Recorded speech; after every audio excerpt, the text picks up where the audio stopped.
Wait a minute. Just organizing my windows. Okay. Hello there.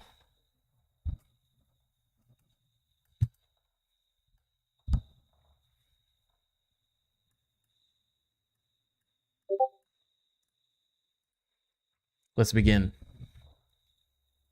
Actually, wait, let me tighten this. Let's begin now.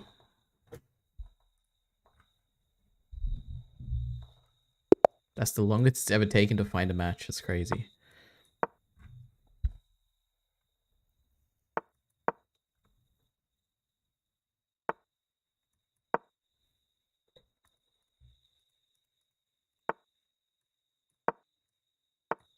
Damn.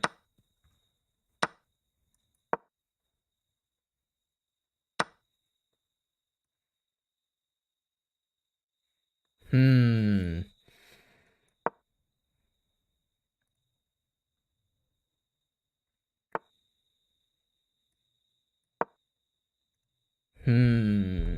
Jesus.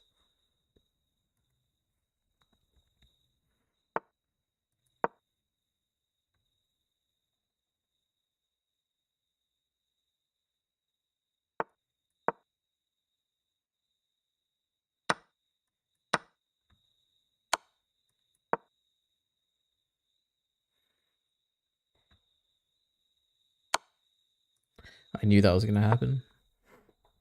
One step ahead. Hey, Heath, welcome.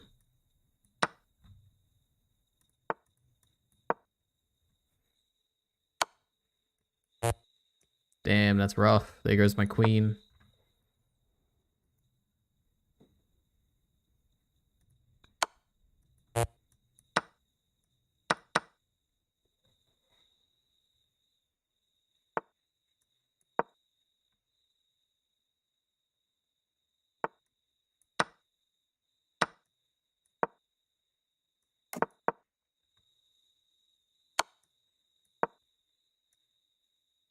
Oh my god, I'm so intensely into this game. Jesus.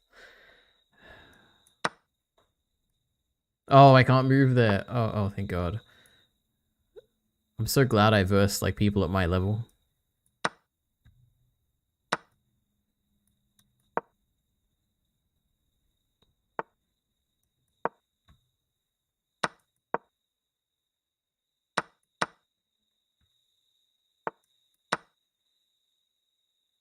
Jesus, so intense. Oh my god. Oh, and I misclicked. Misclick. Oh no. It's all over.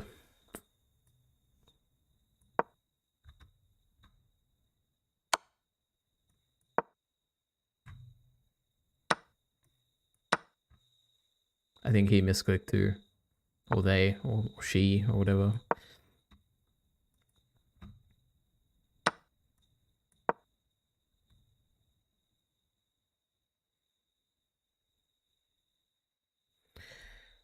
Oh, okay.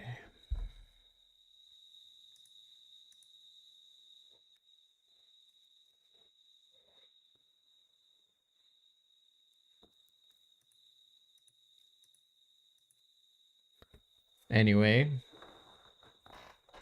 I truly don't know what I'm going to talk about this stream. I have 3 things, but they're very short. Oh my god. Oh, I thought they disconnected. Damn.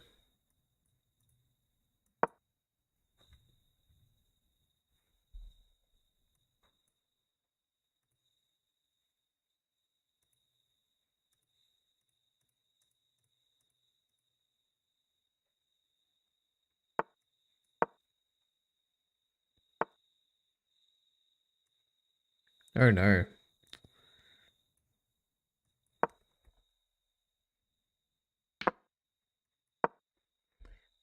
Maybe I can force his king to stalemate.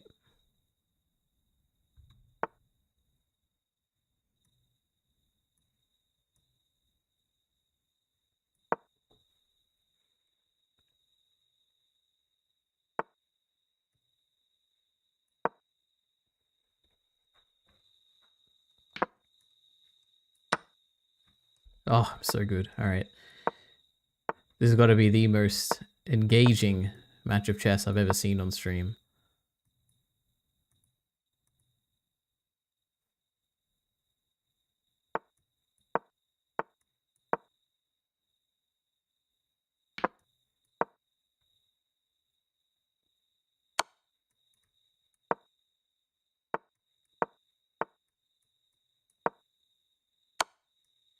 Oh no, it's over. Oh no. Look at that. Winning on time. Jesus. That's my greatest win so far. I hope someone recorded that. I guess YouTube recorded that, right? Yo Ari, yo Puni Baba. What's up? Nothing. There's so little going on that I have no idea what this stream is going to be about. I have 3 things, alright? One of them, we're going to do right away, because I don't really care that much. But I saw there's a Deadpool trailer, and I'm like, you know what? Let me just watch it. I don't know anything. I mean, I've seen the first 2 Deadpools, you know? They were fine, you know? I thought the first one was good at the time, but looking back, it probably wasn't that good. I thought the second one was mildly interesting. I remember there was like a singing scene I liked or something. And it was Wolverine. Now they're in the MCU. I like the MCU. So I just want to watch this quickly. Happy birthday to you. All right, okay. And I don't have any context for this. I don't remember what happened at the end of the last Deadpool. I don't know if, like, I just don't remember. I don't remember any of Deadpool's story. He had a wife or something. She died, but she didn't die. I don't know. A challenging few years, for sure. But I'm happy.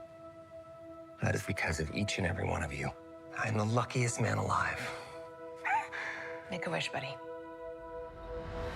Is this like, I wonder if this is Deadpool or is like an alternate universe or something? I don't know. Wade Wilson? Is that Who's Ant-Man? asking? Nope, nope. TVA? Whoa, whoa, whoa, whoa, whoa, whoa, whoa, whoa, whoa, whoa. Oh my Is that supposed to god. be scary? Pegging isn't new for me, friendo, but it is for Disney. Disney.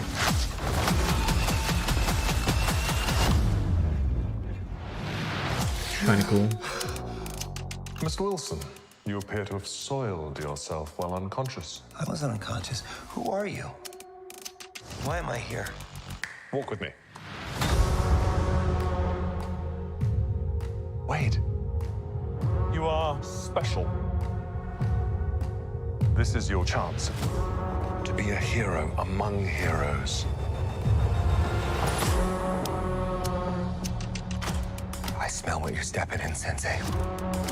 Your little cinematic universe is about to change forever. Where's I'm the Messiah. Wolverine? I am Marvel Jesus.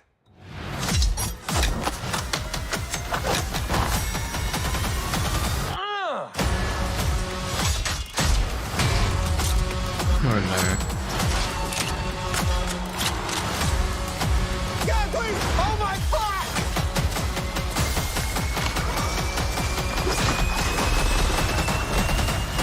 God, I love this part.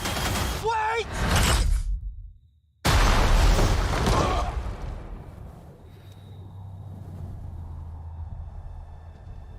Show me Wolverine. That's why I'm here. Don't just stand there, you ape. Give me a hand up. Oh my god. Emergency okay. Thank you very much. Crazy. Alright, what's the date? July 26th. I don't know. It looks okay. Oh boy. Loki season 2 really ruined the TVA for me. I love the TVA is a really interesting concept. What is it? The time variance authority or whatever. It's the thing that makes season 1 of Loki so interesting. Season 2 ruined it. The TVA is not very interesting by the end of that season. I think it's kind of bold of them to kind of merge the TV show with the movie, but then again, it looks like we're using different characters at the TVA because we don't want to like, unless there was like some that I missed, maybe there was a crossover, but to me it just feels like you want to distance the TV shows from the movies, which I mean, in my opinion, is good because I didn't like the TV show, but I don't know. Comedy looks okay. I mean, when I don't know, like it didn't make me cringe or anything, but it didn't make me laugh. It's fine. I'm gonna watch it. I'm interested. Anyway. There's a great video I posted. Oh yeah, that's true. I remember that. Oh yeah, I saw this. I saw this morning, I think. Something like that. Like, I saw you link it at least. I worked on Jujutsu Kaisen Part 1. Oh my god, it's a person. I wonder what they worked on. What was their job? 24 frames a day. This I am very interested in. Very, very interested in. Because weren't there NDAs and stuff that people were claiming were a thing where they couldn't talk about stuff? So I'm interested to see why they can talk about that now. Okay, and then oh no, this is an MMV, the Bacon linked. I don't know what an MMV. Oh, an MMV is like a manga thing, right? Like an AMV, but for manga. Wait, why is he sending spoilers? I don't even know what chapter the manga goes up to. I don't know. I'm not gonna risk that because I got no idea. That was Bacon, right? I'm assuming that's spoilers. Whatever. Then Ciclet sent a short. Is this a new Ciclet short? Oh no, this looks like someone responded to Ciclet. Oh my god, he's even time-stamped it. Let's see. You can react to true. It's juicy. Oh, I'm excited. Deadpool trailer, little too forced meta for me. Oh, I don't know. I mean, it's I think in the trailer, it's I don't know. I can see what you mean. Like the concept might be overdone by now in 3 Deadpool movies, but we'll see. We'll see. You never know. It could be fun. I think the Disney thing was a cool thing at the beginning, but we'll see. And Ciclet is here. Hey Ari, what am I watching? The Ciclet. What is this? Should I just watch it without context, or do you want to fill me in? And then we got this. Ciclet just loves his nice commercial TV things that'll get me taken down. Which UK political party shares its name with a collective noun for moles? I have no idea. You can pass this to Alice if you're not sure. I am not 100% certain, so I'm going to pass it to Alice, I think. Right, Alice. We're looking for a UK political party that shares its name with a collective noun for moles. For some reason, Liberal Democrats is shouting out to me. Okay. I'm not sure why. I think I'm going to go with Liberal Democrats and hope for the best.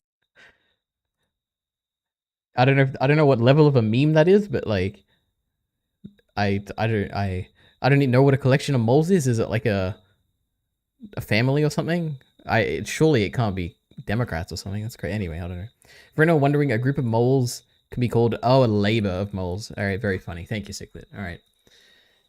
And then no context for this, so I guess we're just watching. Let's see. Who is the most evil character in Berserk? Scott's, I would say right? Griffin because he fucking sacrificed literally millions of people for some gay ass Batman armor.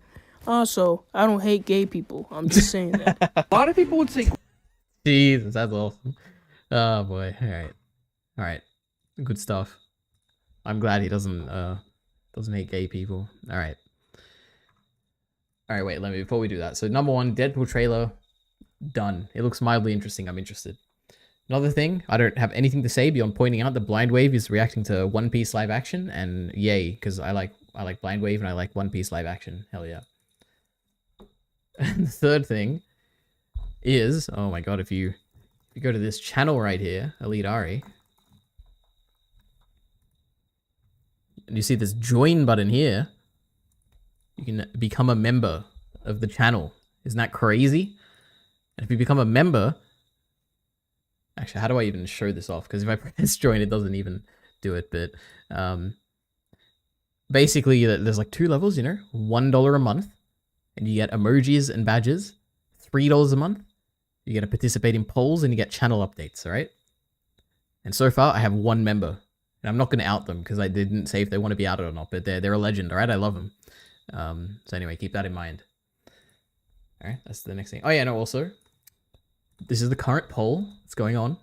Look at this. You get to choose what I watch. Which anime should I watch next? Poll ends in 48 hours. We got Pluto. We got Bochi the Rock. We got Heavenly Delusion, which is winning by a landslide. 100% of everyone has chosen Heavenly Delusion. And The Ancient Magus' Bride Season 2. Anyway, that's my promotion for that. And now we have this video, which I am actually very interested in. Labor of Moles, true. Thoughts on Vouch? He annoys me, I guess. I don't know, but he's not as bad as Hassan. Like, I don't know. Ari's take on the horse saga. It's funny. I don't know. I'm watching through the H3 podcast, right? That's the only engagement I've had with it. But I don't know. It was funny how they opened today's podcast with just dressing up as horses. That was very funny. Bacon? Question mark. I guess it could be Bacon. It could be. I can tell you who it isn't. It's definitely not Kyle Entertainment. He's busy right now. Anyway. I guess we watch this. Should I read the description? This video was a long time coming, and I'm sorry it had to be 2 parts. Oh my god. I hope this video will provide a bit more insight into what it's like working on anime. I'm very interested, yeah. In light of recent conversations about Studio Mappa and the overall working conditions in anime, hopefully I can put out the second part soon. Until then, be kind. Oh my god, okay. And give your support to the artists and production peeps who make your favorite pieces of media. True, you should do that. And they're crediting the music. That's very nice and ethical. And animator Dormitori, I assume they reference someone. And this is a decently small channel here. What else have they done? A bunch of like actual animations, it looks like. It's cool. And then this one, 18,000 views. I'm impressed you found this, Puni Baba. But I guess you're like tied into these circles pretty well. Anyway. Oh, by the way, this animator might be on Mushoku Tensei next. Cool. Okay, hell yeah. Anyway, let's watch this. I have no idea what style of video this is. I guess we'll see. December 28th, 2023. 2 weeks after working on Jujutsu. Actually, I should get a notepad up if I need to write notes or anything. Okay. December 28th. 2 weeks after working on the Jujutsu Kaisen arc. When did that finish? That was like 30th of December, right? The final episode aired. But they could have obviously worked on an earlier episode. Like, who has no idea what they worked on? 28th of December. Oh, I guess. Alright, whatever. Okay. After everything that has happened on the show, I felt like I was truly going through it. I think like the very first intro, I was very like, I want to say happy, but like pretty normal. Like, oh yeah, I'm excited to work on the show, whatever. And at that time and moment, it was like any other anime production I worked on. And then somewhere we took a hard left turn, and it became a roller coaster ride. So yeah, I went from like, I'm excited to work on the show with a director that I really admire, to progressively tired, exhausted, angry, and depressed. But yeah, after episode 4, wait, am I like missing context here? Are they gonna explain like what they did and like what their role was and everything? Came out. I think I needed the 2 weeks to recover from my experience working on Jujutsu Kaisen. And granted, I was still working on other Studio Mappa productions as well as like 2 other projects. But at least for like Jujutsu Kaisen specifically, these past 2 weeks, I think I've been able to like recover from that show. So here we are with this new intro here, sitting in my old childhood bedroom. It's no longer my bedroom. It's whatever my mom made it. Talking to you guys. I think this is exactly the evidence I wanted. If this person like goes on to say that they're actually an animator and they had like a significant amount of work on Jujutsu Kaisen and they didn't do like I don't know, like 20 seconds of like animation for the whole season or whatever, this is exactly what I wanted. A negative story directly from someone who works at Mappa saying that it was incredibly stressful and they had a terrible working conditions. This is perfect. I'm so glad. I just hope that they tell me what they worked on. It'll be perfect. God. Like I will. This is like a very strong piece of evidence against what I was believing. So this is great. Video that you are about to watch. And yeah. So next, I guess I'll introduce myself. Hi. My name is Lakri. I am a professional animation artist in American and Japanese TV animation. I've worked as a storyboard artist, 2D animator, layout artist, character designer for, well, by the time this video comes out, 7 years? Yeah, because my first job was in 20.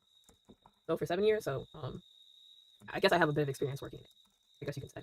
So first and foremost, if you clicked on this video thinking that I was going to, I guess, expose Studio Mappa and like rip them a new hole and reinforce the vitriol, inflammatory thoughts people have towards the studio, then please leave. This video, first and foremost, was always meant to be like an educational and a little bit of an insight what it is like working on Japanese anime as a foreigner, specifically because there are a lot more people internationally working on animes now, across the world, not just I'm honestly like lucky enough to be one of the very few people who work in both spaces of American animation and Japanese animation.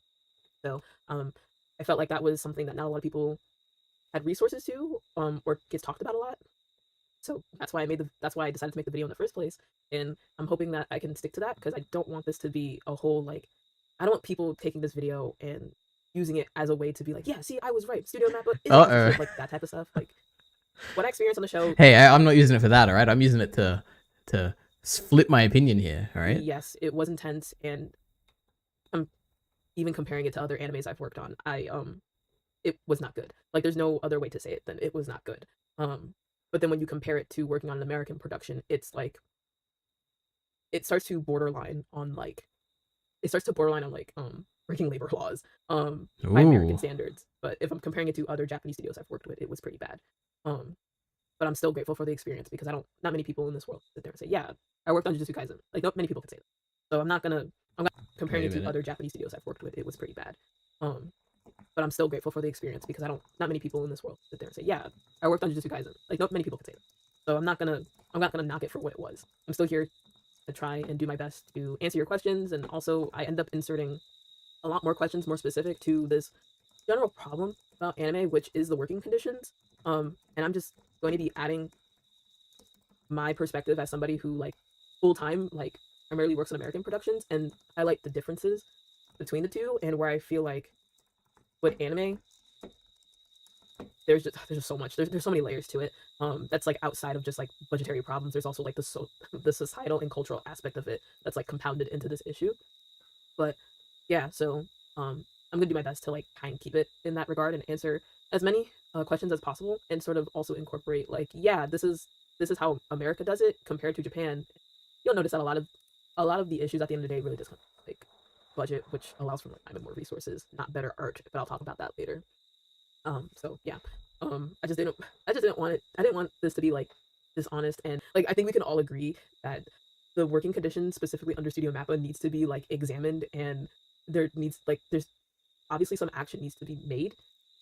Because it's kind of bonkers how crazy it got for working on Jujutsu Kaisen, especially for a really, really big title like Jujutsu Kaisen. My personal opinion at the end of the day is that how the production was handled schedule wise wasn't fair to the workers first and foremost. And I'm not just talking about the animators, I'm talking about like the background designers, the compositors, the sheet timers, the in-betweeners, the cleanup artists, the color artists, the Gangamen, the second key animation, the freelance animators, your production assistants, coordinators. Like I'm talking about everybody. First and foremost, that was not fair to them. Second, I don't think it was fair to the author, the creator, that their story was adapted in this way production wise. Because if I were in that person's shoes and I was told that people were working up to the last minute to make my story move and bring it to life, I wouldn't want that. I don't know if the author feels that way, but I still feel like it's a disservice to the author that that's how people who probably loved this person's story were treated on the production. And then last and foremost, I think it's a disservice to the fans, to the audience members, that you didn't get, in my opinion, the product that should have been, especially since the Shibuya arc is known as one of the like most popular like arcs of the story overall. I feel like it's a disservice to you guys that you didn't get to see what this arc could have been, visual wise and final product wise, because there was literally no time. I think across the board, employees, the author, the audience deserve better. And just saying this right now like gets me riled up because oh boy, I'm very passionate about animation. But for all three of those parties, I think what had happened on the show shouldn't have happened. It could have been avoided, and it should have been planned better, so that everybody was able to at least have the best experience possible. But yeah, so okay. Let me tell you about my experience working on Jujutsu Kaisen, Shibuya arc. Hell yeah, let's get into it. My god. Let's see this. September 14th, 2023. 11 days until deadline, 7 weeks until episode 39 broadcast. Let me think about this. 11 days until deadline, 7 weeks until broadcast. Okay, interesting. Okay. Animator Dormitory made an interesting video on Mappa 2. Alright. Let me see. One thing at a time. Dormitory? Alright, this is not gonna be I'm not gonna be able to find this. Mappa? Well, if you can somehow tell me what it's called or something, I can look it up. Maybe not. I don't know if I'll fit it in the stream. It's a long video here. Alright, did you see my other fashion posts? Absolutely not. I didn't. Let's have a look. Wait.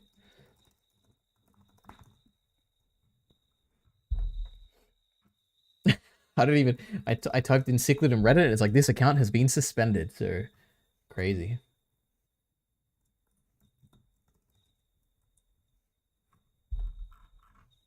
Oh boy. Cichlid gets a lot of arguments on Reddit, it seems. Oh my god, he's been posting non-stop. Look at this, guys. Oh, it's got mature content as well. Alright, well. This is the man in chat known as Cichlid. Alright. Pretty cool.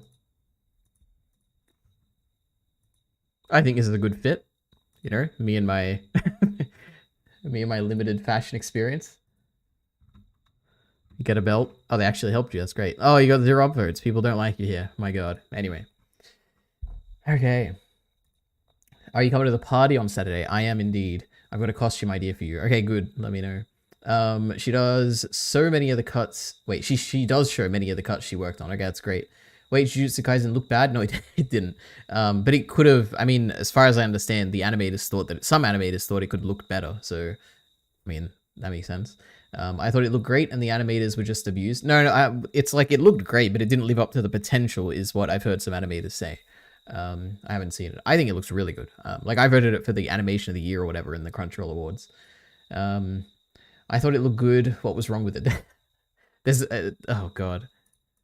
You can watch like any Mappa video on YouTube. If you just look up like Mappa controversy, I'm sure they'll talk about it. Their channel is in the description. Oh, that's what you're talking about? Okay, that makes sense. Asking Mappa animators about the recent Jujutsu Kaisen scandal. This is good if they're actually telling you what each person worked on. Like there was one, oh god, I don't even want to get into it. Let's just finish this video first, right? Then we'll get to other things. V asked me to go as Jet Black. True, that could be good. Him and his girlfriend are going as 2 other characters. We need someone to go as the other smaller girl. I'm not going to be the smaller girl, alright? Jesus. Anyway. So before I, start answering questions, I want to make it known that this video will be split into 2 parts, simply because there was just so much footage that I recorded in the span of just these 2 episodes alone for episode 36 and episode 39. As you'll see towards the end of this video and a little bit in the second video, as I was finishing my work for episode 39, I got hit with some last-minute work for episode 36, which was the very first episode I worked on for the show. So I'm not going to go too in-depth with, those videos I recorded, mainly because I was very aggravated and depressed at that point. Because wait, am I crazy? Did they not explain why it's 2 parts? Did I just miss that? The deadlines were very, very tight. So I'm probably just going to end up using a lot of the time-lapse recordings I did for the Genga I did for episode 36, but I'll clarify that in the text when needed in the video. So yeah, just want to let that be known. And also, everything I am about to say in this video is strictly from my personal experience working. Is it like an audio sync? What is this? I don't understand. In the anime industry for the past 2 years, everybody's experience is going to be different. So if there's anything about the deadline or the amount of time I was given, this is just very specific to my experience, including what I got paid, how long the deadlines were. So I want it to be known that in general, it's widely known that the working conditions in anime aren't the greatest. And I will admit that in my 2 years of working in anime, Jujutsu Kaisen is the anomaly or abnormal one out of them all. It is probably the most extreme schedule I've ever experienced, but normally it's not like this. It could be better overall for anime, but yes, Jujutsu Kaisen was very intense. I will admit that. And on top of that, I'm still learning a lot about working in anime. So again, I'm going to do my very best to provide, answers to everyone's questions purely based on my personal experience for the past 2 years. I hope that's okay. All right, like any story, let's start at the beginning. So in the video I am playing above, I'm in a kickoff meeting with the production team and the Ensutsu, which is the episodic director for the episode 39 of Jujutsu Kaisen. And usually in this type of meeting, we discuss the cuts that I'm assigned to the episode, along with being given character design sheets, backgrounds, 3D layouts for backgrounds, props, or anything that I need for my section. Now, I only recorded myself because I didn't want to make the team uncomfortable, so you'll probably just see me writing notes and occasionally speaking with the team. This is a pretty procedure I go through when I participate in the anime in the beginning. And as many people have expressed in the questions for this video, or just in general, whenever I post that I've worked on a show, the barrier of entry for anime feels really mysterious. Where do you apply for these jobs? Do you need to speak Japanese? Are you just scouted online? How do you break in? And for my case, I was cold emailed by a production assistant, which from now on, I'm going to be referring to them as a PA. That's the abbreviated version that we use in animation to refer to production assistants. But yeah, one day, it was in February 2022, I woke up one morning and I received a cold email from a PA from Studio Shaft. and it was basically a work consultation like email asking if I would be interested in doing layout work for at the time the Madoka Magica recorded side series, or Ruby. And at the time I didn't know what Ruby was, but I've always been a fan of the Madoka series, so I just chose Madoka. It really just like came out of nowhere. Like I didn't do anything to really prompt something like that. So it turned out that the PA who reached out to me had seen my work on Twitter, and at that time I was developing my own personal projects, my own original characters, but like full-on animation. And I'm like not just talking about the final piece. I was making like animation breakdown videos. I was showing the roughs. I was showing the cleanup process. I was just like doing my thing, I guess. And that caught the attention of this PA at Studio Shaft. I remember thinking at the time, like, whoa, am I dreaming right now? Like, is this really happening?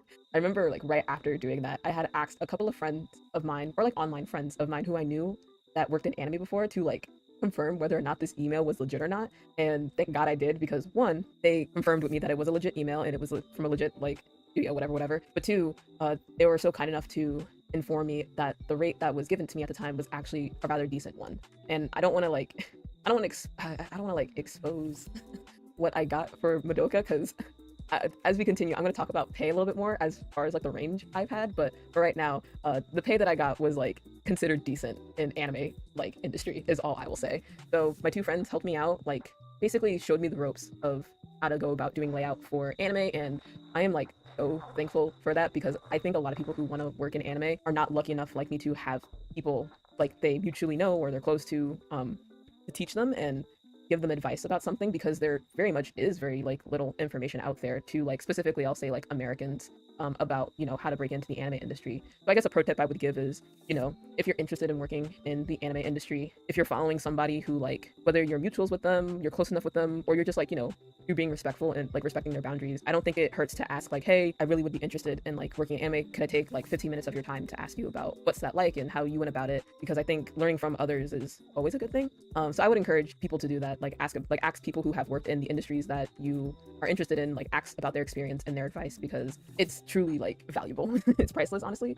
As you'll see in the rest of this video, the anime industry is very tough to work in, specifically like in deadlines and pay, and sometimes maybe the workload. But the more information you have before entering this industry, before taking on your first anime job, the better, in my opinion. And I am incredibly grateful to my friends who helped me out on my first anime, which was Madoka. Even for like Jujutsu Kaisen, it was sort of the same situation where I was approached by the director for episode 36, Okubo-san. I don't know if he would ever watch this, but if you're watching, Okubo-san, thank you so much for inviting me onto the show. It was an honor to work with you. Okubo-san, we had been following each other on Twitter for quite a bit. He messaged me asking if I would be interested in participating in the show. I said yes, and then that led me to working on 3 episodes for the second season. Thinking back on it, it feels really surreal that I worked on Jujutsu Kaisen, but I don't know if I would have been able to like be where I am today if it weren't for like the shows I worked prior on. I'm specifically thinking about Boruto and Bleach. Maybe I can speak more about it in depth in another video if people are interested, but I really believe those 2 shows really put my name out there in the anime.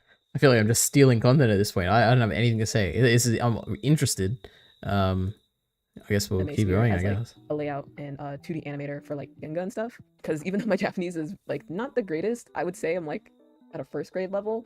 I think my work and ability to hand in my cuts on time has really carried me in the anime industry as a foreigner. So for those who are curious about the language barrier, it's not entirely necessary to know Japanese. I've been lucky enough to be on productions with bilingual PAs. I usually have things translated for me, or I can get by with like my broken Japanese, or with like a really good like translating app. But after working 2 years in anime, I think having some capacity to communicate with the director and production team in Japanese goes such a really long way, especially since I don't know if I'll work in anime forever, but I do want to see how far I will go. So I think it would be beneficial in the long term if I, you know, invest in also learning Japanese on a more proficient level. And that's because animation in general is a team-based effort. Communication is highly valued since it's a group of artists with different tastes, styles, personalities, whatever, coming together to create a unified vision. And naturally with languages, things get lost in translation. And I found that being able not to only understand the language, but also like cultural and societal differences help you better understand the intended vision of the director, or just like the show that you're working on. So you'd be surprised how far communication can go for you. But yeah, enough about like talking about the barrier of entry. Let's talk about the work itself. No, thank you. Have a great lunch and a great day. Yes, of course. Thank you so much. Oh god, this just stresses me out. I've been in situations like this. I don't like it. I never like it. Bye-bye. Oh god. Oh, is in my meeting. Oh, they were so nice. They said I was dinky. I'm just all smiles. I can't really help it. But yeah, that was the meeting. All right. I guess let's get to work. I have how many? 1, 2, 3, 4, 5, 6, 7, 8, 9, 10. Oh, 10 shots. That's not too bad. And we have to get that done by the 25th. It is the 14th as of this recording. Oh, okay, we got numbers here. Wait. 8, 9, 10. Oh, 10 shots. That's not too bad. And we have to get that done by the 25th. It is the 14th as of this recording. So, I can start on the 15th, which means if I start on the 15th and I do one a day, I should be able to fit every by 25th or 24th, realistically. I start on. But yeah, now we've done that. We have approximately 10 days, 11 days to get these 10 shots done. So this video is a time-lapse of a cut I did for episode 39. In anime, animators are assigned a section of cuts from the ikanti, which is also known as storyboards, that are made by the episodic director and Sutsu, and they're tasked to do both the layout and genga. A single episode for like an anime could range anywhere between like 350 to 500 cuts depending on the show and runtime. Yeah, normally when I work on an anime, I've averaged on receiving like 20 cuts for an episode. The most cuts I've ever done was probably on Boruto, which was like over 100 cuts, and that's like the combination of the two episodes I worked on for that show. The stage you are currently watching is the layout stage, where I basically lay out the characters, the backgrounds, and like the acting for the shot. Luckily the shot only had dialogue and no real movement indicated by the storyboard or the production team, so I chose to keep it simple, although there are times that not that I'll change what's in the storyboard, but if I feel like a shot is too still, I will add movement. I don't think I'm at a level yet where I can just like approach the director and be like, hey, I want to change the storyboard. I've seen people do that, so it's not like impossible to not be able to change the storyboard. I just think that comes with like a level of trust and respect and understanding of like, hey, this is a creative decision, and I think that I'm not good enough yet to do something like that. But enough about that, back to layout. So when doing layout, you have to make sure you are properly separating the drawings on their own cells, which are indicated by letters like A, B, C, and so on. So if you ever like see those Sakuga posts and you're like, what does the letter mean? It just means the cell that it's on, separated by layers, easier for compositing and all that type of stuff. This has to be done for every cut depending on what's needed. So you could say it's a little bit meticulous.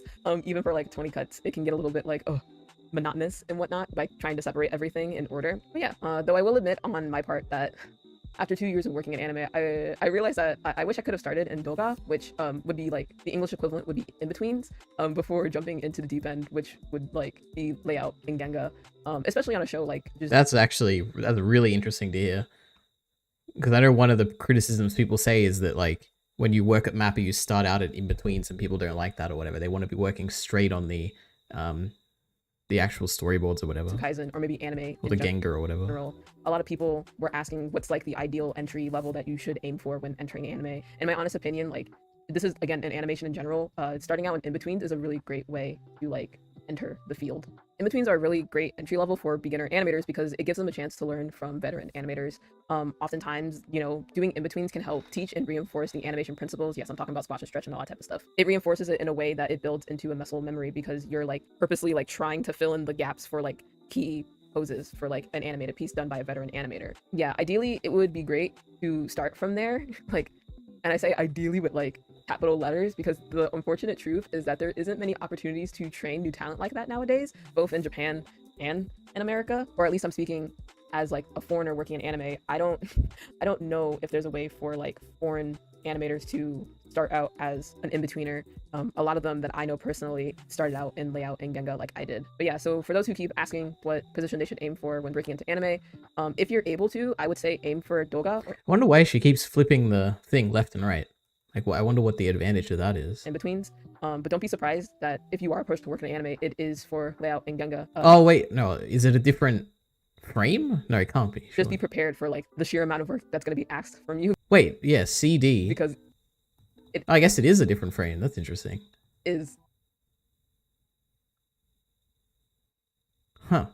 No, wait, that's a C and that's a D, right? I think. Wait. A lot. Yeah, it is the same frame. Jesus. All right. Continuing on, in terms of how clean or rough you can be in the layout stage, again, that's another thing that depends on the production. If an episode has more money and time allotted for that, then I think we might be able to be a bit more rough and refine along the way in the pipeline.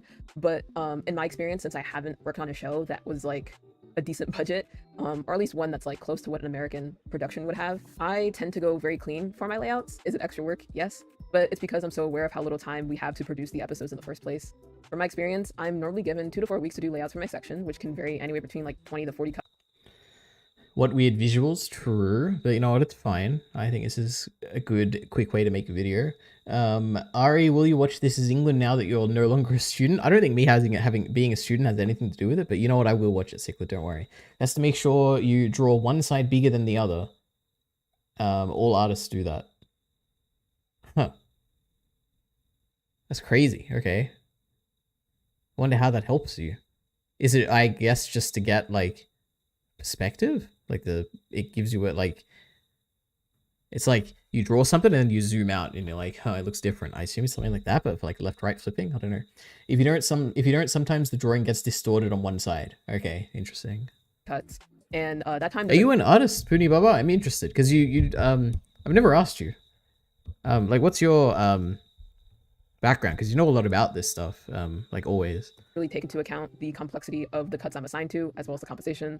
But for comparison, I was given like, I want to say like a few months, like maybe 3 months or something, to complete 9 cuts for Netflix's Castlevania Nocturne, which, like, yes, is significantly less cuts, but the drawback is that those cuts were way more complex. It was pure action for the season finale, and it had multiple characters that were not only human. Yes, cool. All right, that's awesome. But also like monster, like non-human. So more time was built into the schedule to accommodate for like an episode like that where you know, a lot of action, a lot of characters are in there.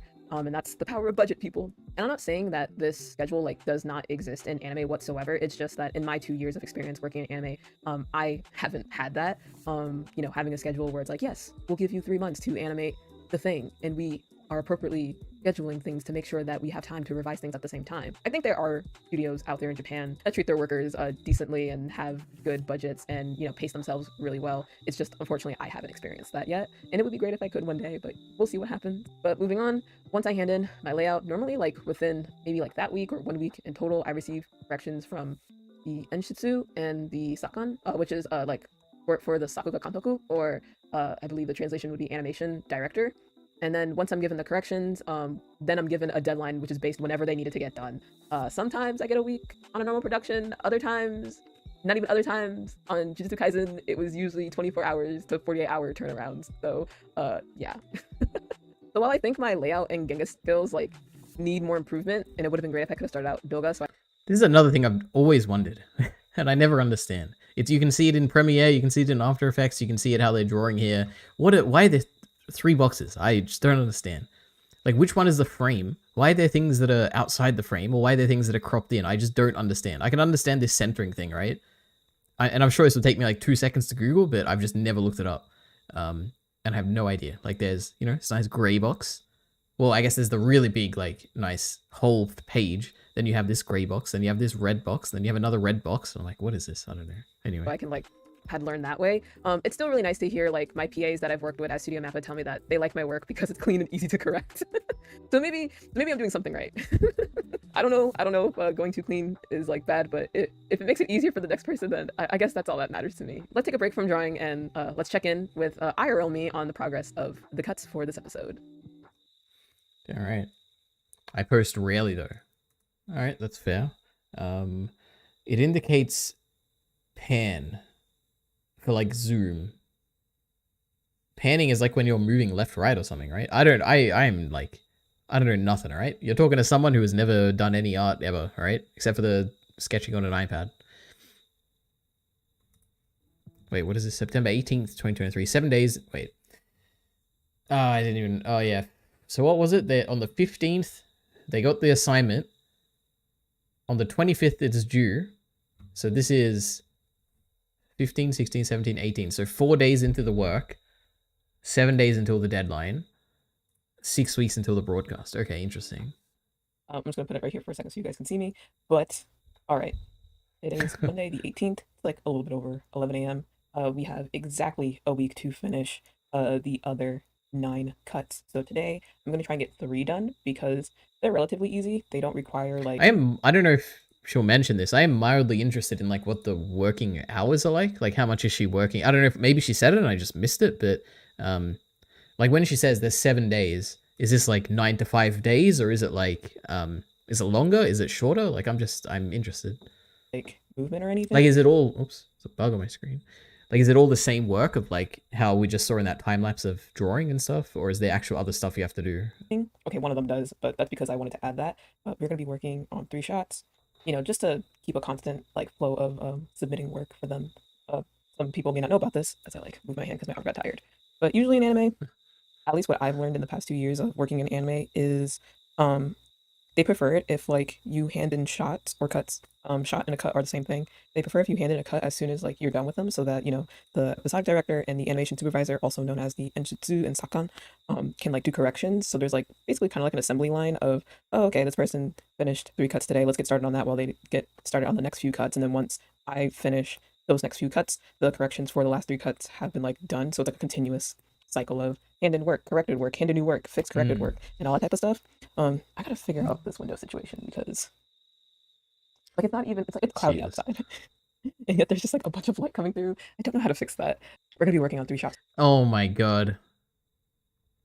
I think I either own these mirrors or I've seen these mirrors at IKEA. So anyway. Today, with Jogo and Suguna, since this is the end of the episode, I'm working on these 3 in particular because they don't require like a 3D layout. I'm still waiting for 3D layouts on a couple of the shots that I have, but hopefully the plan is to finish these 3 cuts by the end of today, and then Wednesday also do another 3 cuts because I think the next 3 don't require like that. Now, also, she might have said this and I missed it because there was a lot of numbers at one point. I didn't write any down, but she said there's 10 shots in this, whatever, 11-day period. And she said that on average, I don't even remember the numbers, but she mentioned 20 to 30 cuts or something as being like an average number for something. I just wonder, what is a shot? How many cuts is one shot? Is a shot and a cut? Are they the same thing, or is it like, is there like some shots have more cuts in them? Like I just don't understand the terminology, but I guess I'm just too much of an outsider. I just don't know anything about this. So, oh my god, I made it bigger. Oh. That much background work, but we'll see. I'll have to message them later and ask them like, hey. There's no hours. She has to deliver her cuts by the delivery date. The hours are up to her. Okay, that makes sense. Okay, then I wonder how much did she actually work on it? Like, how many hours would she estimate that she? Maybe she'll say it at the end. She would have to, right? But, yeah. Shots are the same as cuts. It's the same in oh, okay, it's the same as in film. Interesting. So 10 shots for a week. What, didn't she just mention like 20 or something? Wait. Layout. I'm still waiting for 3 layouts on a couple of the shots that I have, but hopefully the plan is to finish these 3 cuts by the end of today. Oh, and 3 then Wednesday, cuts. Okay. Also do another 3 cuts because I think the next 3 don't require like that much background work, but we'll see. I'll have to message them later and ask them like, hey, do you have the 3D layout for like the other few cuts that require it? If not, we're just gonna go ahead and work on the other stuff. But yeah, so I guess let's get started. So in the last time lapse, I mentioned very quickly how not only is the turnaround not taking the complexity of the cuts into account, but also the pay. And maybe this is another unfortunate reality for anime fans or well, complexity and pay would be like the same thing, right? Kind of like am I understanding? Because the more complex it is, the more time it takes, and you're being paid based on time, right? Or you should be being paid based on time. So if they're not taking into account complexity, it's the same thing as not taking account pay, right? Or something. It is to aspire to work in anime. But the pay you get for working on anime is very, very low. Like really, really low. The amount I'm going to give you is what I've experienced. So it's probably different for somebody else, whether they're foreign or living in Japan themselves. But from my personal experience, the lowest I've ever gotten paid was 2,000 yen per cut. And the highest I've ever been paid was 8,000 yen per cut. And yes, you heard me right. It's per cut, not hourly pay. And when you incorporate the conversion rate from yen to the American dollar, which has... So 2,000 yen. Let's do these conversions, all right? 2,000 yen. I know she said it. What's in Australian, though? 20 Australian for a cut to 8,000. So let's say best case, 8,000 yen, 82. So for a week's... No, not a week, sorry. 11 days of work, you're getting 820 Australian. So what's that per day? That's $74 a day. So say what's like I don't know what a reasonable rate would be for something like this, but say you're getting a nice like 35 an hour. So I would be expecting this to be what, 2 hours of work a day? I mean, that sounds incredibly low to me. Not the hours, the money, but it depends on how much she's working, I guess. We'll see. Drastically dropped since the pandemic. The amount that I receive for my work. But I feel like it's certainly, the way she's described is way more than 2 hours a day is what I'm understanding. On anime is way lower than like it's just low, guys. It's just low. I'm just gonna be honest. I know the Anime Dormitory YouTube channel has like really good videos talking about this particular topic of pay, so I would implore all of you guys to go to their channel and watch their videos in general. Like, they have really great videos about, you know, the current state of the anime industry at large in Japan specifically, and how the Japanese like workforce in that industry are being affected by it. So I'll leave a link to that down below. But me as a foreigner, the range I've experienced at its lowest is 2,000 yen per cut, and at the highest 8,000 yen per cut. I'm curious what the actual, I know there's one controversy about the pay. Like, I'm trying to remember what the number was. Anime News Network. Was it the Ippei Ichi one?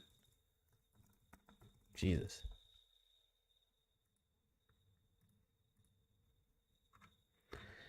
Apparently, a producer working at Netflix anime made map suggest 3,800 yen per cut. The budget for a TV series is between 3,800 to 7,000. So that's, I guess, in line with what she was saying.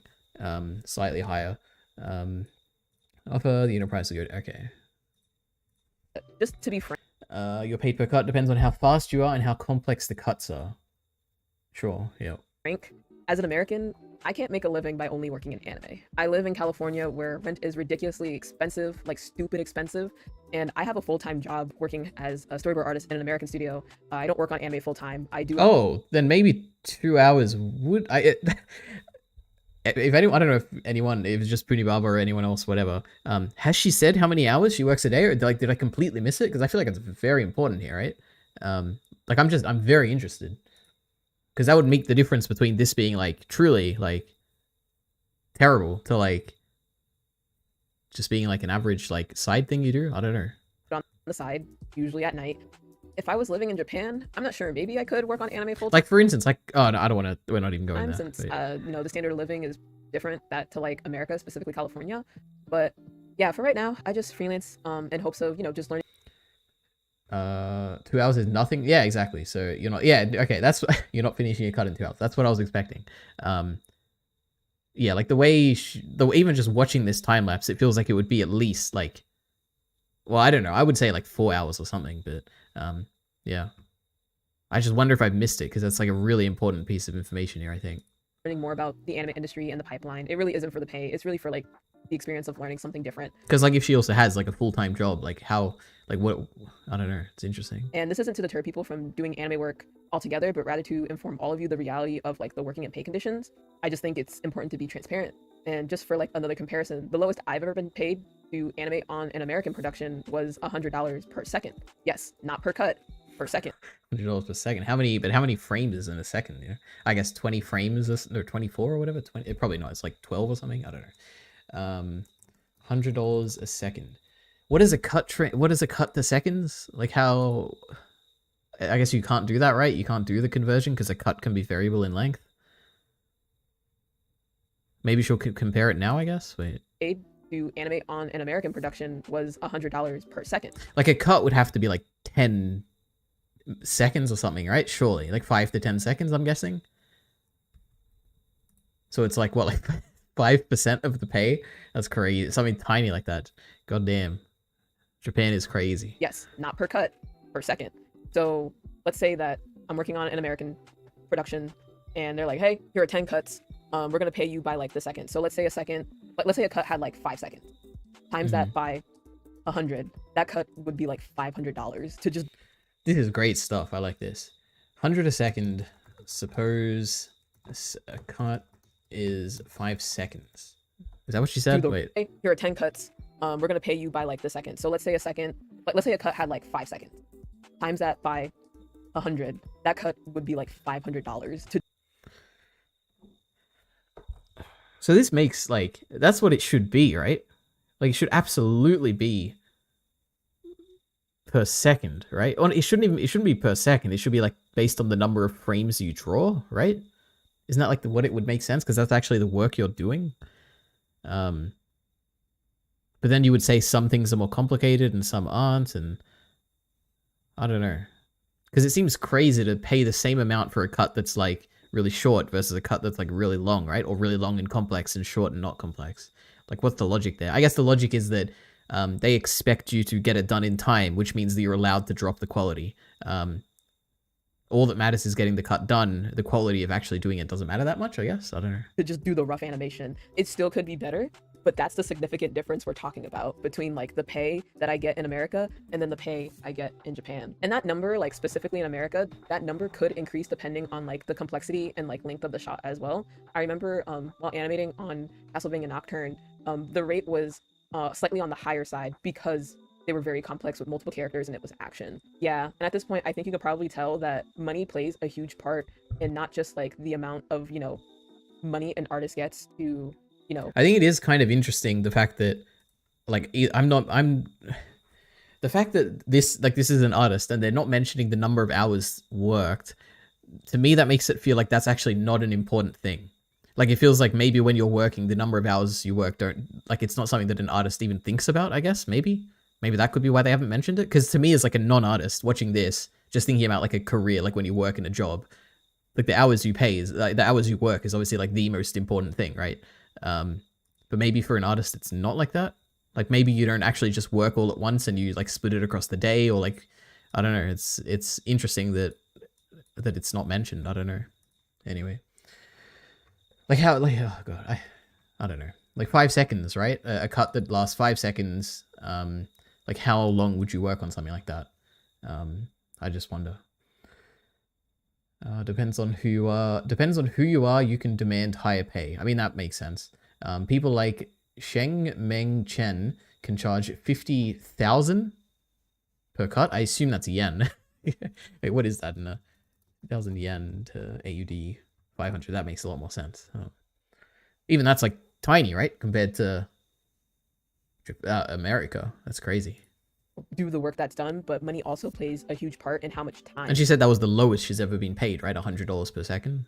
There is. You have like a schedule where like, hey, here are 10 cuts. We're going to give you 5 months to do it. Just, you know, and if you need to have an extension, let us know. We have that time and money already put in there. Yeah, money plays a huge part, but I don't want to get too deep into that in this particular video. I want to save that for the second one because it's such a huge component to animation production in general, and I feel like there's not enough time in this video to really delve into it the ways I want to.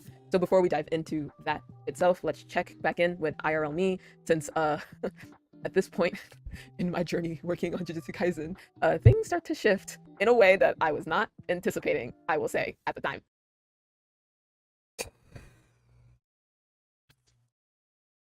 Wait, one day of work or one day Working of on Jujutsu broadcast? Kaisen, things start to shift in a way that I was not anticipating, I will say, at the time. One day, oh, until deadline, 5 days, 5 weeks until broadcast. Okay. Yeah, and that's for a super animator. Yeah, it's pretty crazy. I assume that's because of like probably like supply and demand, right? There's probably a lot of animators out there, so even a super animator could be like replaced by like 10 normal animators. I don't know. But then you wouldn't obviously get the same quality. I don't know. Oh my god, I'm on the edge of my seat. I wonder what happened. One day before, I'm guessing they got more cuts assigned to them or something. That would be terrible. Honestly don't know how we're gonna get this done.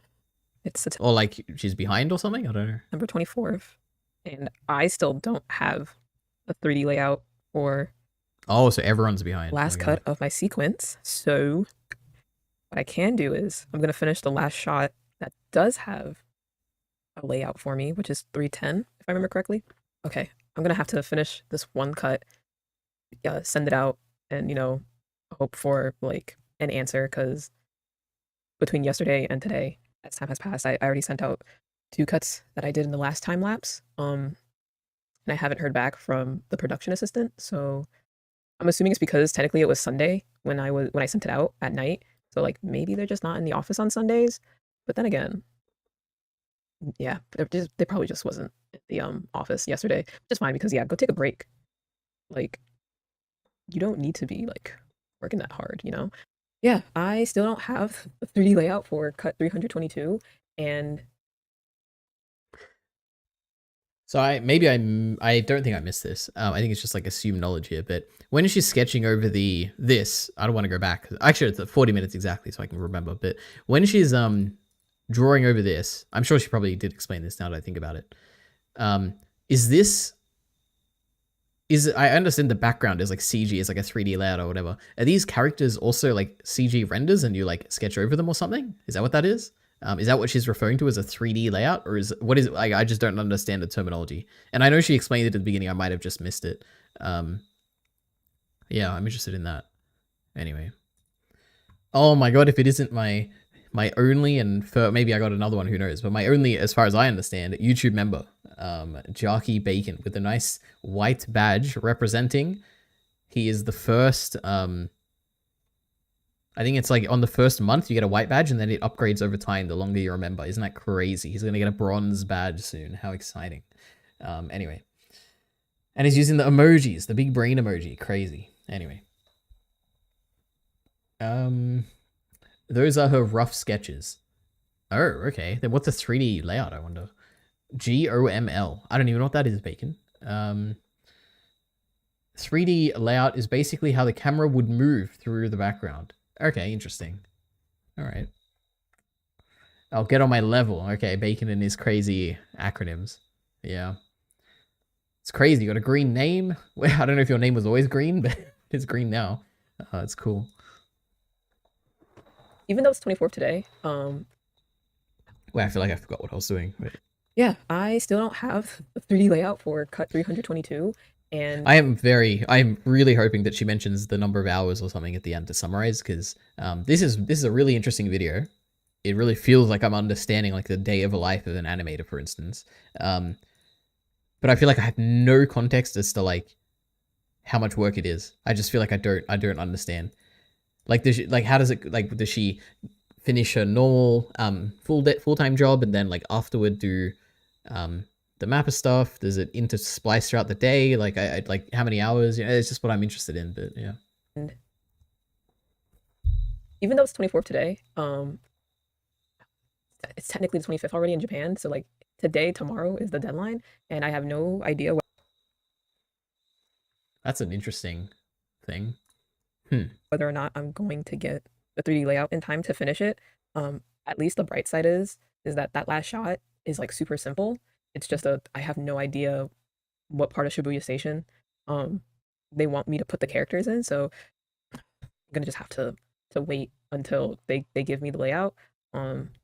Which, you know, sometimes this is the part of like working in anime that can be a little bit, I don't want to say frustrating, because, you know, they're on a tight schedule and everything. I think it could be like a oh man type of moment, because, you know, I want to hand work on time. I want to meet the deadlines because they're also working with even tighter deadlines.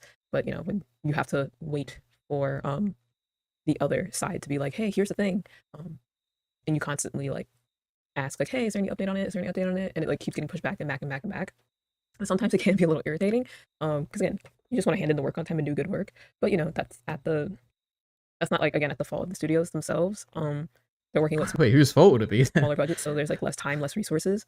So Is it the production committee? Who do we blame the most here? I can do right now is just get the work I can get done, and, you know, fingers crossed that maybe tomorrow, or maybe tonight, I don't know. Maybe tomorrow I'll be able to like get the 3D layout and hand in the last cut, since it is super simple. But no idea how this is gonna work. But I'm sure I'm not understanding. I'm assuming what she's saying is that the deadline is fixed. The deadline isn't going to change.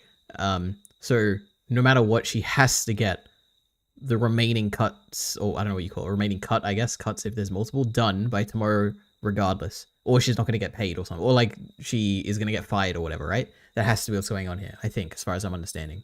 And the people, she needs something from other people, a 3D layout or whatever, to actually do the cut. And she just can't do anything in the meantime. I would understand that. Because otherwise, like, to me, I'm just like, oh, but if it's someone else's fault, then like, who cares? Like, can't you just like, if there's like no way for you to do your work, then why wouldn't they just like extend the deadline, I guess? But it must be what I was saying before. Like, it must be that earlier thing. It's just going to delay everything else. Well, yeah, but who cares? Like, if it's your job, like, who cares if it delays everything else? Including work on other episodes. I just don't understand. No, I guess I do understand, but like, if you're doing your job to the best you can, you're getting paid, and it, like, the issue isn't like the pay or whatever, then it should be all fine, right? Like, it's good of you to think about others, but like, it's not like, you don't really need to. But it must be that she has to meet the deadline, I guess, or she well, feels an intense pressure to, or whatever. Like I understand that completely. at least I just had to do one cut today.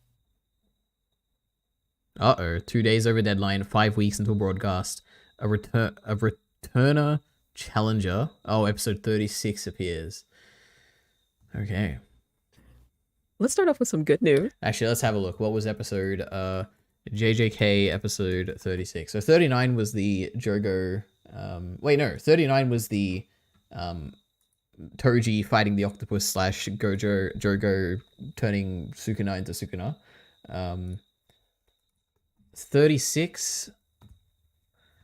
I assume this is the Nanami Nobara episode.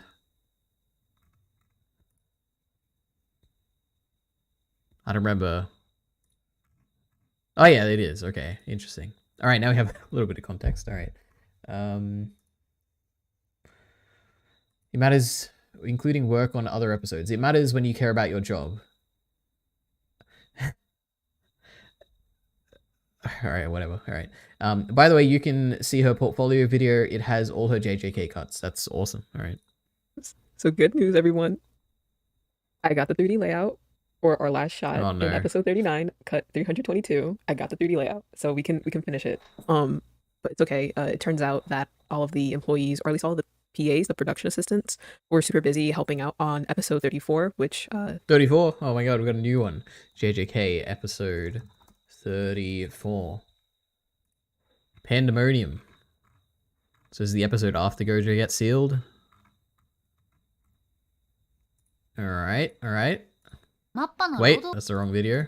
is airing as of this recording. It airs tomorrow in America, or on Crunchyroll, whatever. So Whoa, PAs, wait a minute, what? Production assistants were super busy helping out on episode 34, which is airing as of this recording. It airs tomorrow in America, or on Crunchyroll, whatever. So rightfully so, they were probably focusing all their attention on finishing that episode, and that's why I didn't hear back from them. So yeah. Other news, because I don't think it's bad news. Other news. In the midst of getting the last 3D layout for episode 39, my PA for episode 36 told me that they need me to do 2 more cuts for Negan, which I'm like, okay. And they're due tomorrow. Well, they're technically due today, but they understand I'm a day behind, so it's due tomorrow. So this, again, is another one of those, like, harsh realities about working in anime, is that, you know, obviously for the case of episode 39, my PA had to like focus all of her attention on episode 34, which airs tomorrow, or it had aired already in Japan. So yeah, because she has to focus on like making sure that episode gets like put on the air, things fall to the wayside. Like, hey, can you give me the 3D layout for my last cut? Same case for episode 36. All of their attention is just focused on getting a very, very tight deadline done. So I can only wish that, you know, audience members or people who are watching this, they can have like a little bit more compassion and empathy for like the workers who do make your favorite anime shows or movies. They're working very, very hard to make sure it even gets on TV, on your streaming platform, on your phone. And yeah, so yeah, this is gonna be a very, very tight turnaround. But first I'm gonna finish my last cut for episode 39 because that deadline passed like 2 days ago. So I feel like it's only important to make sure that like they have what they need so that they can move forward with like corrections, recording like the voice acting, whatever. And also it's like a simple shot. It's not even unexpected because at least in my experience, this happens quite a lot. When I'm working on anime, I hand the work in and at the last minute, I'm told or given, hey, can you do this for us? Or hey, we didn't have this thing ready for you, but now we have it ready for you. Can you get it done within the next 24, 48 hours? Wait a minute.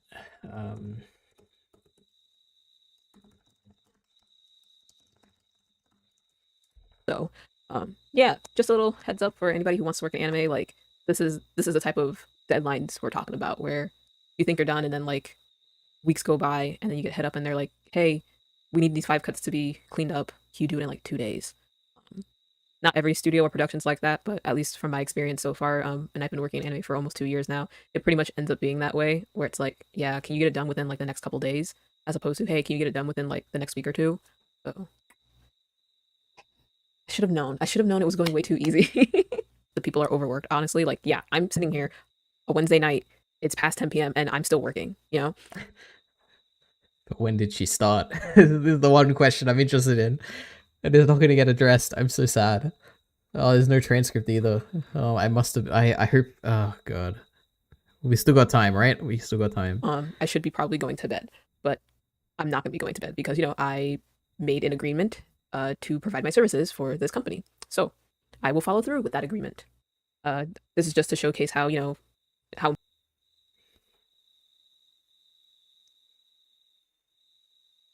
Okay, important interesting. it is to, you know, create boundaries for yourself when it comes to like your work-life balance. And I'll True, probably like talk I about that a little agree. more because there was somebody who did ask a question I think that is a big thing which I was thinking about. You know, we'll finish the video first. about like how do you balance your work and your personal life, especially with, you know, anime being like a very, very demanding Oh my god, she's actually gonna talk about the hours. Okay, in wait. terms of the turnaround that they expect and the volume of work they're asking from you. And, you know, I'm still learning how to do it every single day. I'm no master at it. If anything, it's like, yeah, sometimes I just go a little too hard, and sometimes I need to go a little bit harder. But as of recent, for this whole entire year, I think I need to like slow it down a little bit, especially after getting the chance to work on Jujutsu Kaisen. I think like, wow, I don't know what else is in store for me. Like, not many people can say, yeah, I worked on Jujutsu Kaisen in any capacity, whether that's you're True. animating for the show, you're voice acting it, you're marketing it, whatever. I should have known. It's okay. We're gonna get through this. After that night, I truly wasn't ready for what was going to happen on this show. I'm excited for part 2, my god.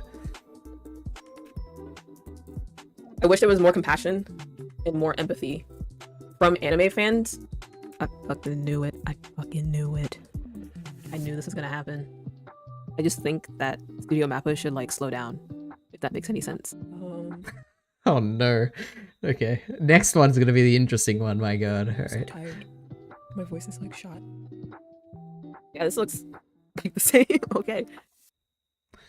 That was really cool. I like this video a lot. Alright. I'm very interested for the next one. Oh, what can I say? The one thing is just I wish I knew the hours. Maybe she'll talk about it next time. Because that's like a big part of like how much you have to work or whatever. But other than that, this was very insightful. Kind of cool. I kind of understand the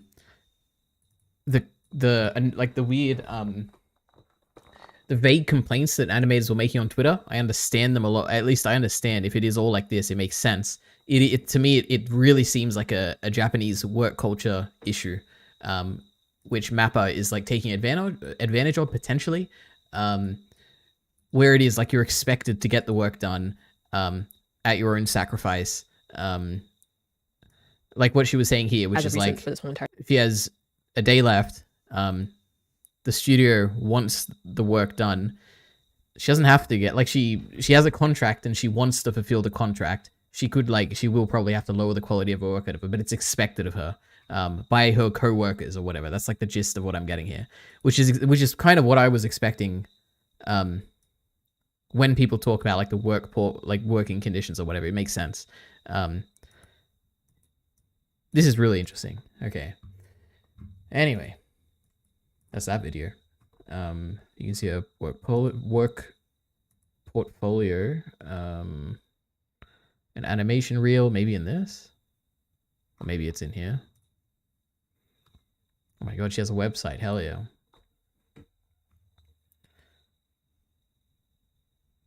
About. Uh-oh. Oh my goodness, it's the whole thing. 2D animator, storyboard artist, character designer. Cool. Castlevania. Excuse me. Bleach. What have I heard of? Boruto. X-Men. Wait, is X-Men 97 still happening? Why is it called 97? I wonder. Magia Record. I assume that's the Madoka one she was saying.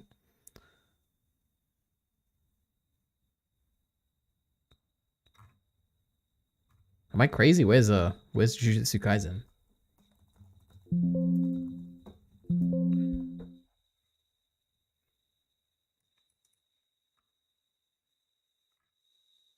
I guess it's not updated yet. Probably. Probably. That's probably the answer. Okay. Anyway. It's the real. Alright. Let's see. Oh no. Alright, we'll watch a little bit of this, alright? Like 20 seconds or something.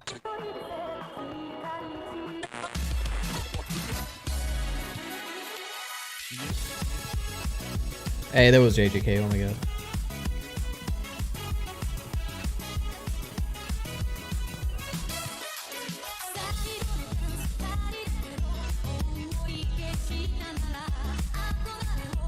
Alright, this is great. Alright, I like it. Oh, wait, JJK.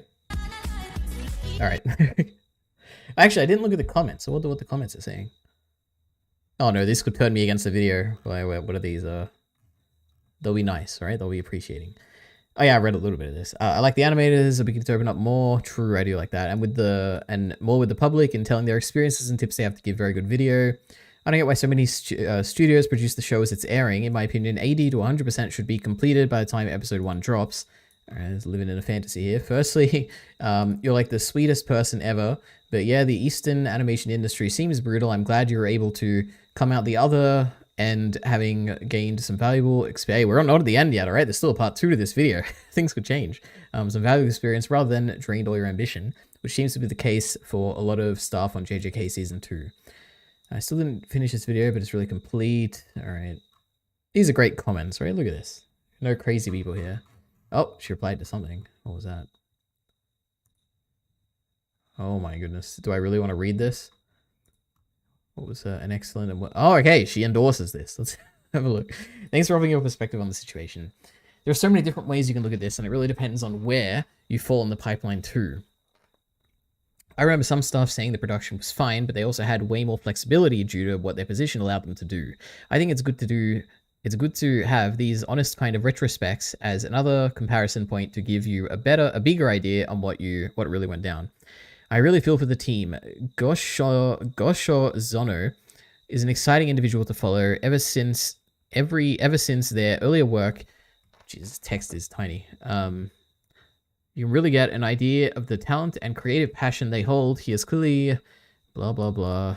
Is this actually something interesting? This is, to me, represent... Okay, yeah, to me, episode 40 and 41 really represent the current state of Mappa, and they hold on the industry. You've got all-time action episode with an all-star cast, managed to place itself, crumbled week-to-week production. Second part, which quite frankly I'd call a non-broad... Wait a minute. But then that is reflected by the second part, number 41, which quite frankly is what I'd call a non-broadcastable episode. It features much of the same stuff, but with even less time to actually finish work, resulting in not only numerous melting and broken cuts, but missing ones entirely. Alright, interesting. It is too long of a comment. Alright. Anyway. How much time do I really want to spend? Bacon sent another video. I think this is the same video? No? Wait. Oh yeah, it is. True. Oh no, is this in Japanese? Am I gonna have to watch it in 1x speed? Let's see. The work environment. Oh, am I gonna have to read it out if I'm watching this on stream? Oh no. Oh no. Have I ever watched the sub thing on stream? Because goddamn do I hate when someone is streaming and they're watching something subbed and I'm like only half listening and I don't understand anything because it's all in Japanese or whatever.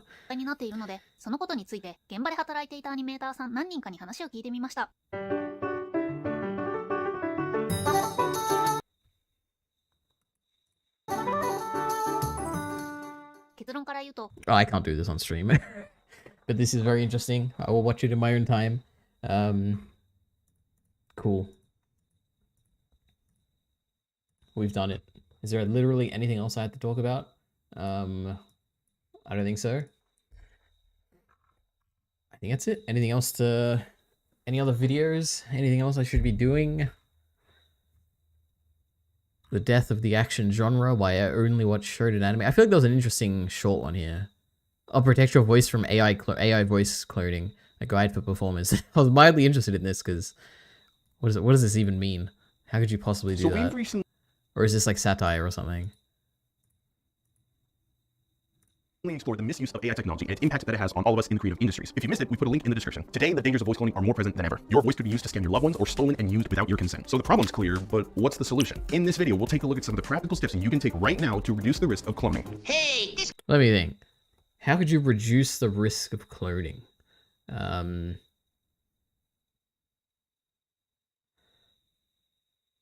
What? I can't even think of a single way. How could you possibly protect your voice from cloning? There's nothing you can do, right? Beyond like taking extensive like legal action, like threatening people and being very clear that if anyone uses your voice, you will be litigious about it or whatever. How could you possibly defend against it? Like, there's no technical solution. You can't just like put a filter on it and it won't train or whatever. Like, that's not a thing. You can't put background music behind your audio because there's AI to cut that out. What could it possibly be? Like, not sharing your performances, but even if your performance is aired on like in some manner, then people can see it. How could you? What are they possibly going to say? Call for tragedy. I'll fight fire with fire.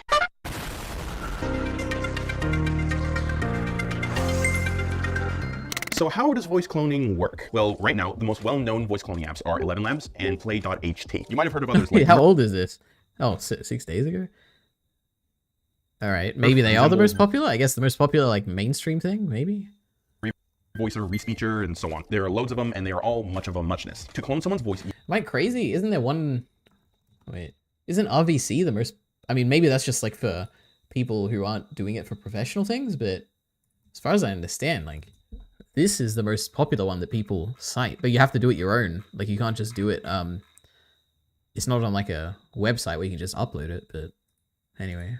Using these apps, a user needs to create an account and then upload 3 hours of recorded speech to train the algorithm. It's that easy. You can even create a clone with less audio, but it won't sound as convincing. And most of the apps recommend 10 to 25 hours of speech for the most believable sounding quality. Getting that quantity of speech from your average person is difficult, but I would be shocked if you needed that much. Like, I've cloned voices before with using like 10 minutes of audio, and it sounded like, to my ear, like very, very good. If you already share a substantial amount of audio or video content online, preventing theft and cloning is near impossible. Politicians, YouTubers, and even audiobook narrators are all vulnerable. When it comes to paid voiceover or acting work, the first step to protecting yourself is prevention. There are several ways to do this, one of which is don't record anything without a written contract. It's always important to have a right, so the legal thing makes record sense, of your work and to have a contract or release form for every gig. Knowing where you've allowed your voice to be used is critical because it'll help identify any unauthorized usage of your voice. That wasn't a bit nice.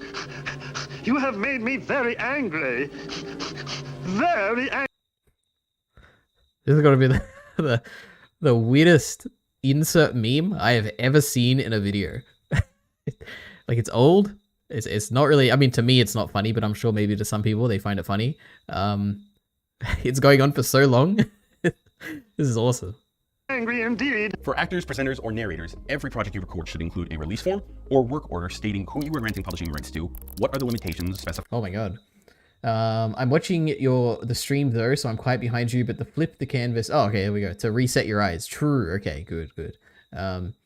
It's so you can have a fresh view of what you were drawing. It helps you see errors more clearly. All right, that is in line with what Puni Baba was saying as well, so I'm glad to hear it. Defining platforms and territories, and when and for how long you are granting. Oh wait, oh no, it's still the legal thing. If the client doesn't have a talent, I think we can skip the contracts. I get the gist of it. All right. Don't forget about the terms of service. As a performer, knowing what you are signing up for is vital to protecting your data from being used without your consent. It sounds pretty straightforward. All right, you know what? I guess I see what they meant. They meant from like I just bundled all of these into being like you be litigious about it. So I see this. Terms of service, secure platform. What is a secure platform? I wonder. Sure. Even if the platform's terms of service seem fair, their poorly built architecture may inadvertently enable theft. For example, can users quickly access... Yeah, how could you... This is the one I'm interested in. How could you possibly prevent theft? Or is it just avoid, like, insecure... I don't know. Wait. And download your audio files without your knowledge? If that's a yes, be super careful. I think this is more targeted towards, like, prevent... I understand this video better. It's more about preventing companies from using your voice for cloning. I was thinking more like, how do you prevent some random person on Twitter from cloning your voice? And I guess the answer is it's impossible. Like, you can't, right? Because like, even if you go on some thing where you can't download voices and all the downloads are encrypted or whatever, someone could just record the audio in OBS, right? And use it that way, so yeah. I am more muscular, more cunning, faster. Oh my god, we got more insert memes. You are, and I'm a genius. Many casting platforms enable demo downloads by default. This is a huge mistake and puts all your audio files at risk. You should always know who is downloading your demos and why. If a platform allows users to do this without controls or moderation, complain. A casting director should only need 1 or 2 files for approval. If they request your entire back catalog, be suspicious. your name, Sherlock. I'm working this side of the street. It's so funny. Oh my When God. you send demos or auditions to clients, we recommend watermarking your audio. There's no way of knowing How could you watermark an audio? What does that mean? where your demos or auditions could end up, so it's still vital to watermark your files before submitting them for casting. Using audio watermarks every 3 to 5 seconds will allow you to put your voice out into the world and not have to worry about it being stolen or misused. This is my audio. AI training models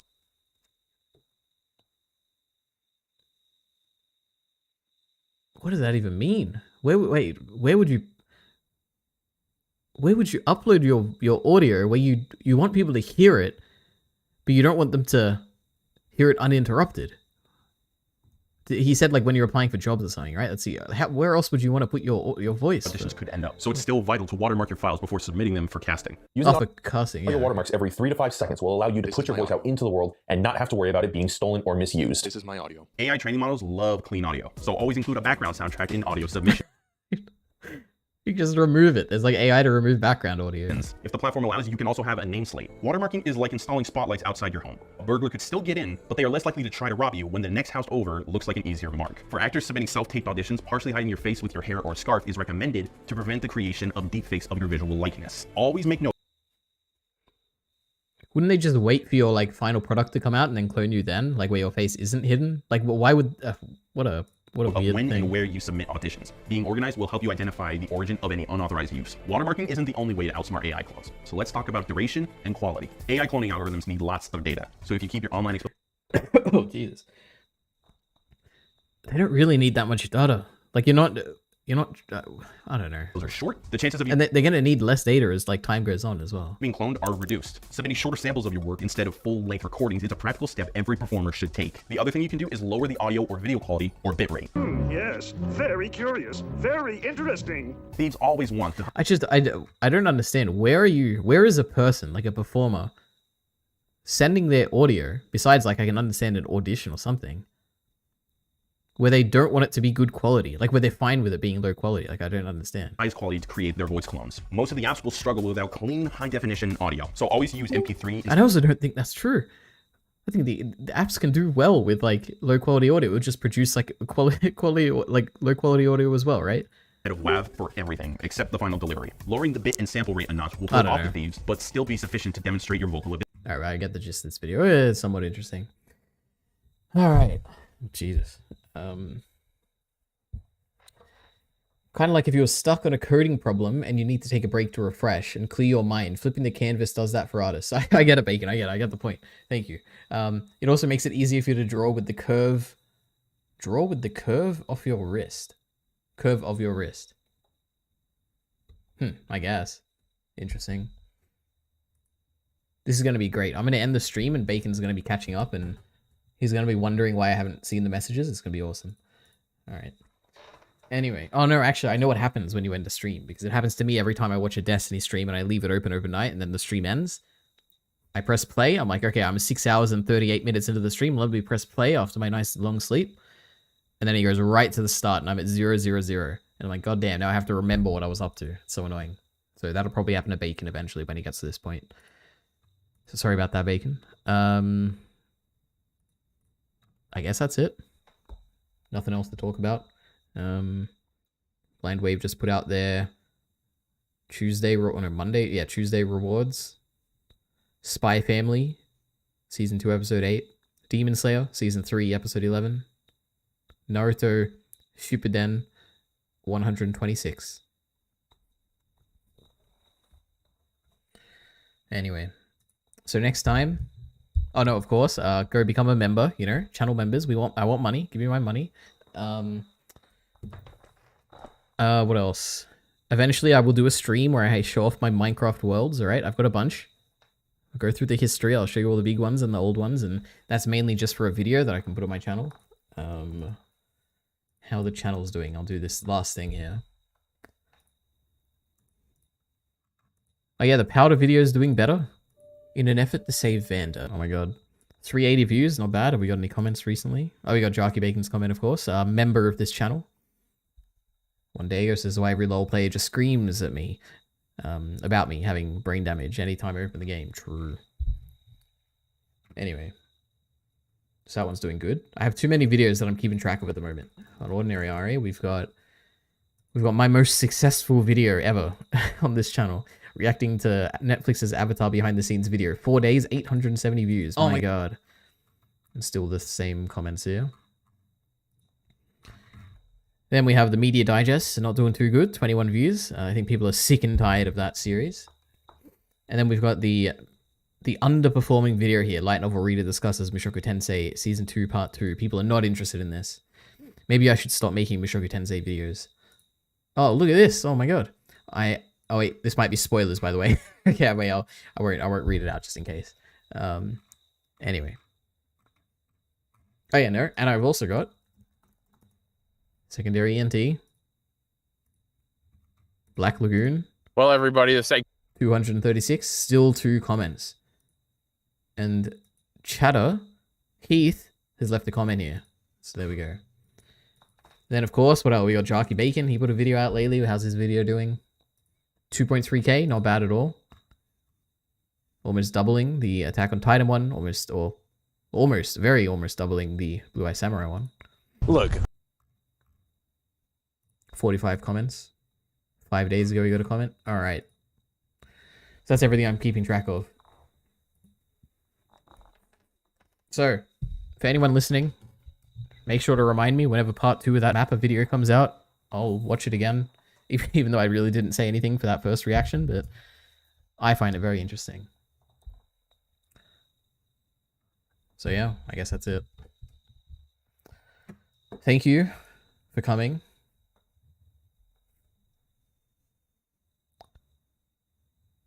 See you next time.